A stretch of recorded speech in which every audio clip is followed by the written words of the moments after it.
שדה תעופה כרגע, טרמינל 3, טרמינל 1, 3. Militer Israel mengklaim berhasil mencegat rudal yang diluncurkan Houthi pada Minggu 1 Juni. Rudal tersebut menargetkan Bandara Internasional Ben Gurion di Tel Aviv. Mengutip Al Arabiya via Tribun News pada Senin 2 Juni 2025, dalam sebuah pernyataan IDF menyebut sirine peringatan dibunyikan di sejumlah kota termasuk Yerusalem. Pihaknya memastikan bahwa rudal berhasil ditembak jatuh oleh sistem pertahanan udara. Channel 12 Israel melaporkan operasional bandara dihentikan sementara tanpa menyebutkan ada atau tidaknya kerusakan. Ribuan penduduk juga dilaporkan mengungsi ke tempat perlindungan bom atau bunker.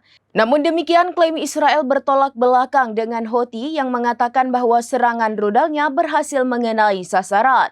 Juru bicara Houthi Jenderal Yahya Saree menegaskan kelompoknya akan memberlakukan larangan penuh atas lalu lintas udara di Bandara Ben Gurion.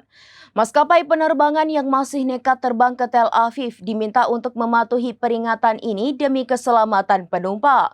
Peringatan ini semakin ditekankan setelah sebelumnya Israel menghancurkan pesawat penumpang calon jamaah haji Yaman, di mana pesawat yang dijadwalkan untuk memberangkatkan calon jamaah haji ke Arab Saudi hancur dalam serangan udara yang diluncurkan Israel ke Yaman. Selain itu, Yahya Saree juga menegaskan serangan mereka terhadap Israel tidak akan berhenti kecuali agresi Zionis di jalur Gaza berakhir.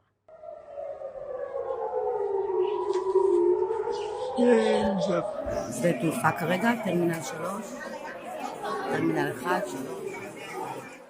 Demikian informasi terkini Syederalun. Saksikan terus informasi lainnya. Jangan lupa like dan share seluruh akun serambinews.com. Download Tribun X sekarang. Menghadirkan lokal menjadi Indonesia.